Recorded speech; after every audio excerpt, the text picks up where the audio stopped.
अफगानिस्तान में हिंदू और सिख समुदाय की कहानी बीते 100 वर्षों में संघर्ष, विस्थापन और अस्तित्व की चुनौती का प्रतीक बन गई है। 1970 के दशक में अफगानिस्तान के शहरों और कस्बों में लगभग 7 लाख हिंदू और सिख रहते थे। उनके मंदिर, गुरुद्वारे और व्यापारिक प्रतिष्ठान अफगान समाज की विविधता में अपनी सशक्त उपस्थिति दर्ज कराते थे। लेकिन समय के साथ बदली राजनीतिक परिस्थितियां, धार्मिक असहिष्णुता और हिंसा की बढ़ती लहर ने इन समुदायों की जड़ें हिला दी। 70 के दशक में तालिबान के शासन के दौरान यह संख्या घटकर लगभग 15,000 रह गई।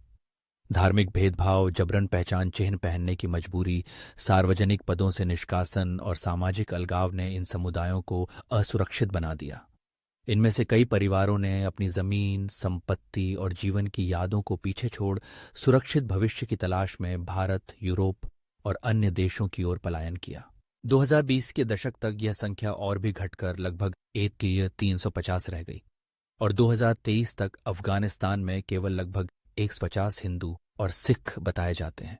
यह गिरावट न केवल धार्मिक उत्पीड़न का परिणाम है, बल्कि अफगानिस्तान में जारी राजनीतिक अस्थिरता, आर्थिक अवसरों की कमी और निरंतर संघर्ष का भी दुष्परिणाम है। आज अफगान हिंदू और सिख समुदाय अपने अस्तित्व की आखिरी लड़ाई लड़ रहा है।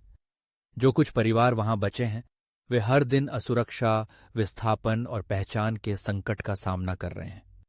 फिर भी उनकी सांस्कृतिक विरासत, आस्था और जीवटता इन विषम परिस्थितियों में भी एक उम्मीद की किरण को जीवित रखे हुए है। ये कहानी केवल एक समुदाय के संघर्ष की नहीं, बल्कि मानवीय जिजीविषा और अस्तित्व की गाथा भी है।